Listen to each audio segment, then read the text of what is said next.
Raymond Williams was a British literary critic, novelist and cultural theorist.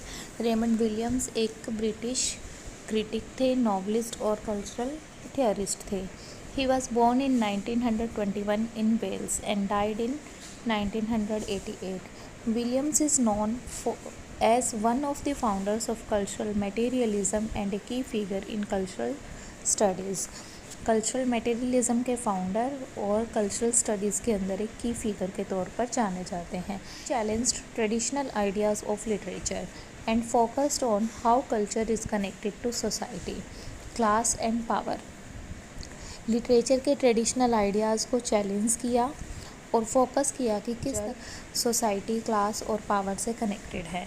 Society, class और power से connected है.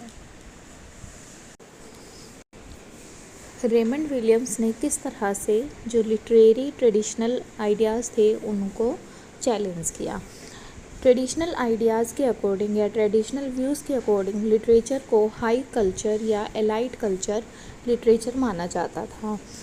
ये वो लिटरेचर था जो ग्रेट ऑथर्स के द्वारा प्रोड्यूस किया जाता था और सिर्फ एजुकेटेड क्लास के लिए या हाई क्लास के लिए ही माना जाता था. बट विलियम ने इसे चैलेंज किया और कहा कि कल्चर इज़ ऑर्डिनरी. कल्चर एक साधारण थिंग है जो even everyday life, language and working class experiences are part of culture. और उसने कहा कि जो एवरीडे लाइफ है, लैंग्वेज है और वर्किंग क्लास एक्सपीरियंसेस है, वो भी कल्चर के हिस्से हैं. इसीलिए जो लिटरेचर को हाई क्लास या एलाइट कल्चर से रिलेटेड माना गया था उसको उसने चैलेंज किया. Next, literature as time and universal. Literature को ट्रेडिशनल व्यू के अकॉर्डिंग माना जाता था कि लिटरेचर यूनिवर्सल ट्रूथ को एक्सप्रेस करता है और ये टाइम और प्लेस से इंडिपेंडेंट है. मतलब जो लिटरेचर है वो एक समय या एक जगह को एक्सप्रेस नहीं करता बल्कि कि ये यूनिवर्सल ट्रूथ्स को एक्सप्रेस करता है. But William challenged this also. He argued that literature is shaped by historical, social and political context. Raymond Williams का मानना है कि जो लिटरेचर है वो हिस्टोरिकल, सोशल और पॉलिटिकल कॉन्टेक्स्ट से प्रभावित होता है. It can not be truly understood without understanding the time and society in which it was created.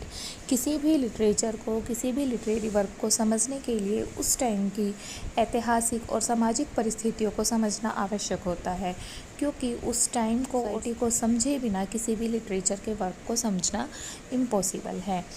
Next, traditional text was an isolated object. यानी कि text was studied in isolation. जो traditional view है literature से संबंधित वो मानता है कि किसी भी टेक्स्ट को आइसोलेशन में पढ़ा जाना चाहिए. दैट मीन्स किसी टेक्स्ट को पढ़ते समय उसकी लैंग्वेज, स्ट्रक्चर और ब्यूटी के ऊपर फोकस किया जाना चाहिए. मतलब जो लिखा गया है सिर्फ उस पर फोकस होना चाहिए और क्लोज रीडिंग मेथड को यूज़ करना चाहिए. लेकिन विलियम चैलेंज करते हैं, वो कहते हैं कि किसी भी वर्क को पढ़ते समय उस समय की सोशल कंडीशंस, उस समय की क्लास स्ट्रगल की कंडीशंस, आइडियोलॉजीज़ और हिस्ट्री को पढ़ना या समझना बहुत ज़रूरी है, क्योंकि लिटरेचर इन्हीं सब का या उस समय की जो कल्चर है प्रोडक्शन का एक हिस्सा होता है. और उस समय की जो किसी भी समय की जो कल्चर है उस समय की social conditions, class struggle, ideology और इतिहास को शो करती है. नेक्स्ट जो ट्रेडिशनल आइडिया था वो था ट्रेडिशनल ऑथर सेंटर्ड मीनिंग. यानी कि the author was seen as a genius.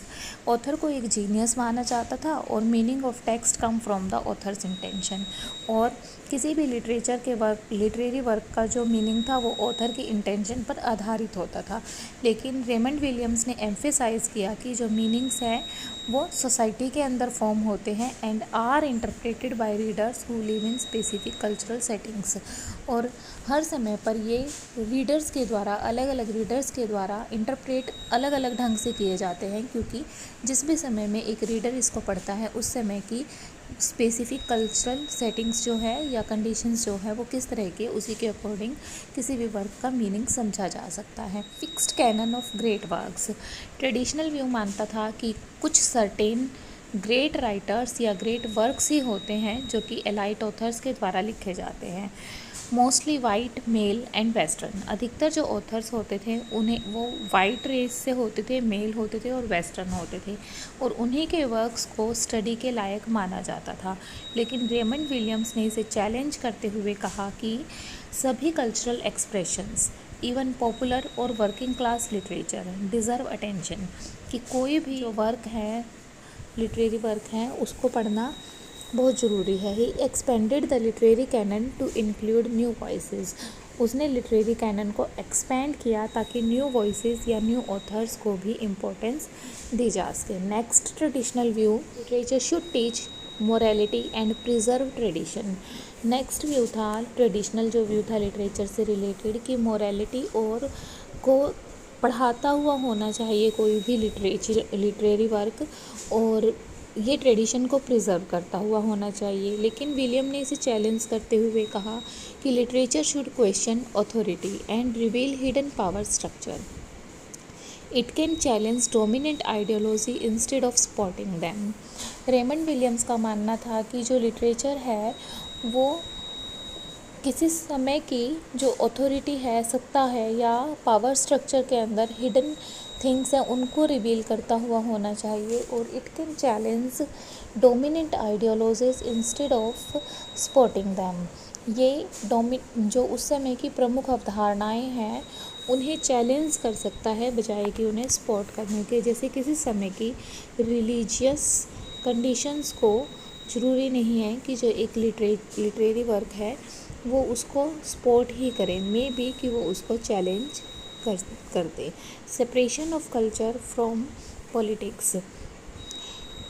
Traditional view के अकॉर्डिंग माना जाता है कि कल्चर न्यूट्रल होती है या फिर पॉलिटिकल और इकोनॉमिक सिस्टम से अलग होती है, लेकिन विलियम्स का मानना है कि culture is political, culture political होती है। Culture forms are shaped by class, power, economy and ideology. और जो कल्चर होती है वो किसी भी समय की सोसाइटी के अंदर प्रेजेंट क्लास, पावर, इकोनॉमिक और आइडियोलॉजिकल स्कूल से प्रभावित होती है। Next, traditional view, the was expected to absorb meaning without questioning it. Traditional view के अकॉर्डिंग रीडर से एक्सपेक्ट किया जाता है कि वो किसी भी लिटरेरी वर्क के मीनिंग को एज इट इज़ एब्जॉर्ब करे बिना कोई प्रश्न उठाए। लेकिन रेमंड विलियम चैलेंज करते हुए कहते हैं कि readers are active interpreters.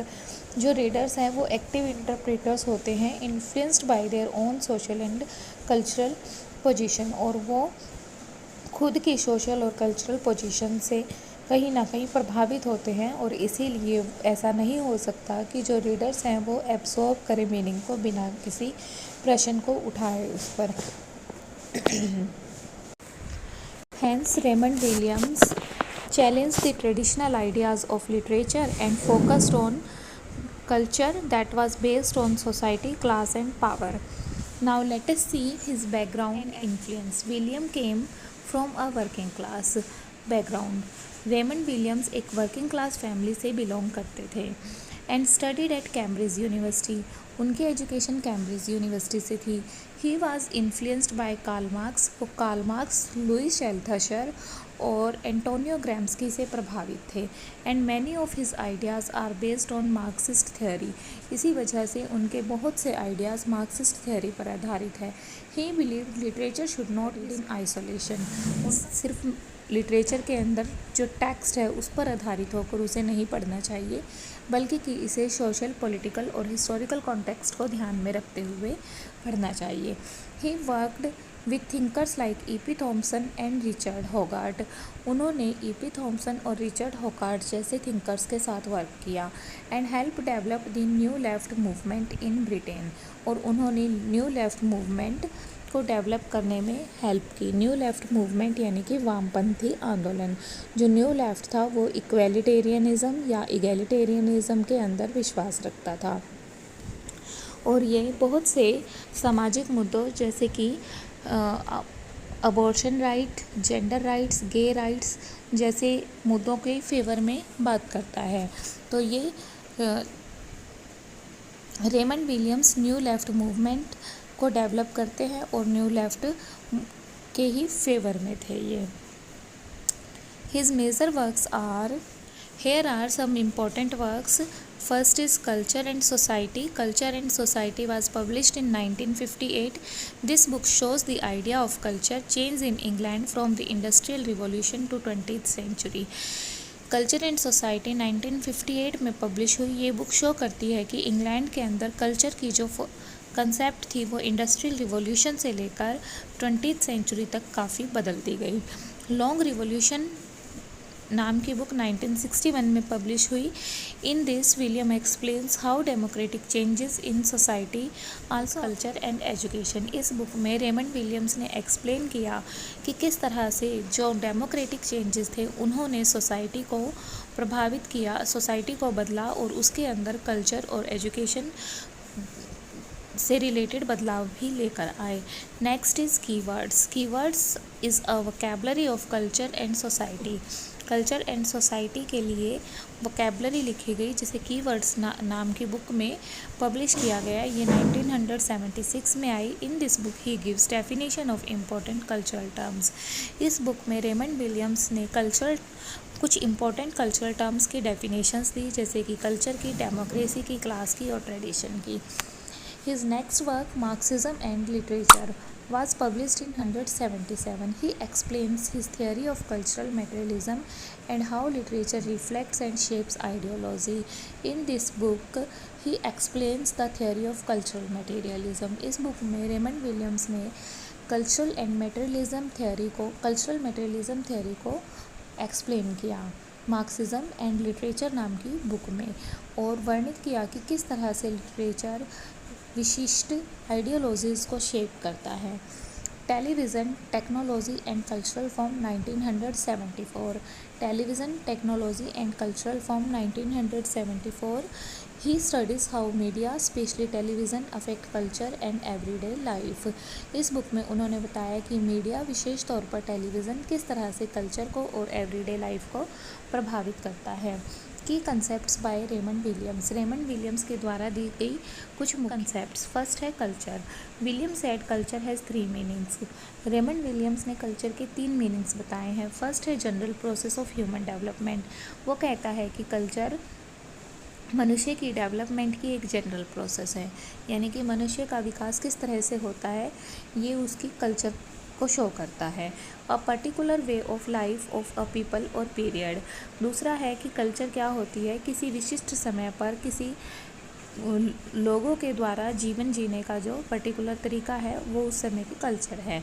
Work and practices of artistic activities.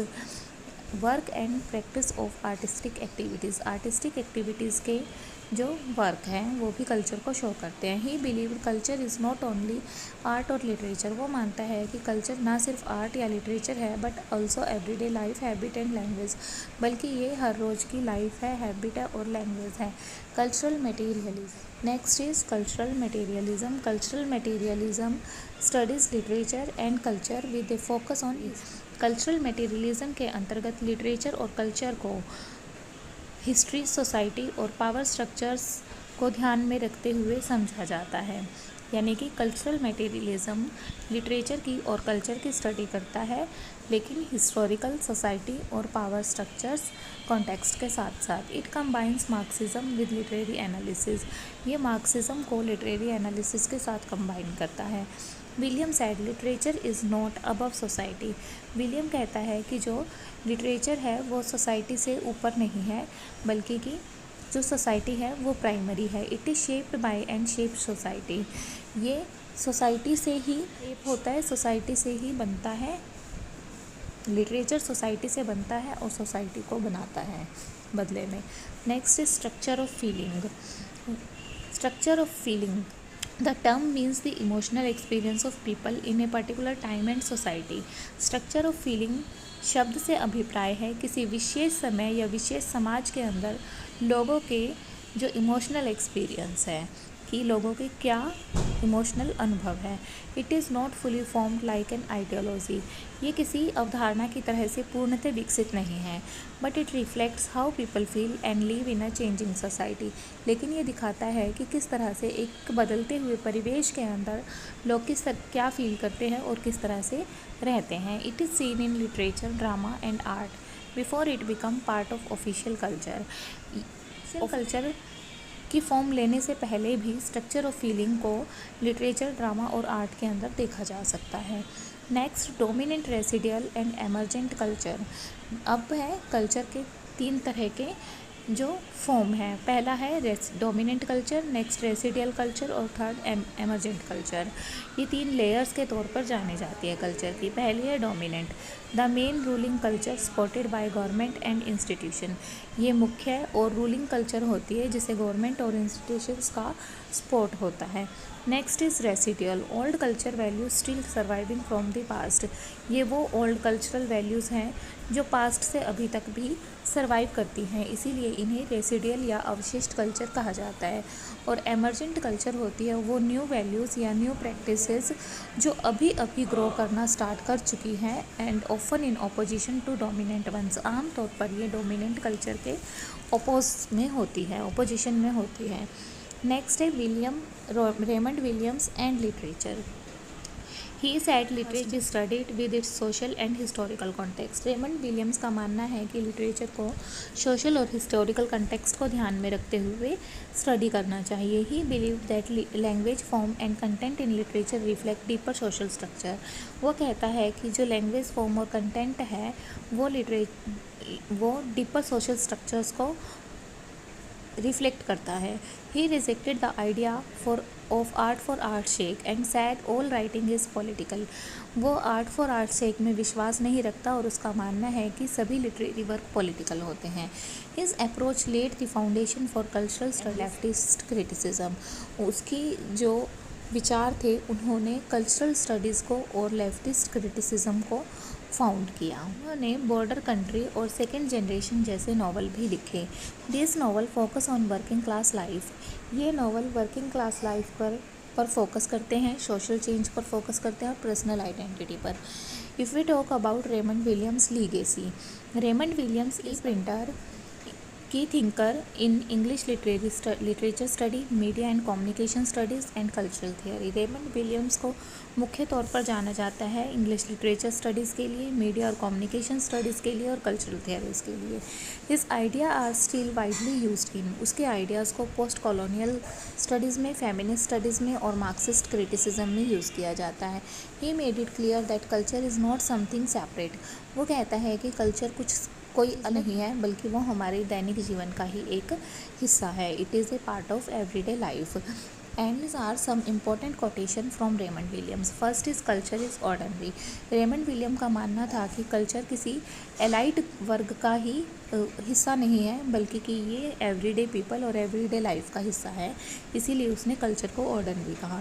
There are no masses, only way of seeing people as masses. He argued against media and elite labeling of common people. Next is to be truly radical is to make hope possible rather than despair convincing.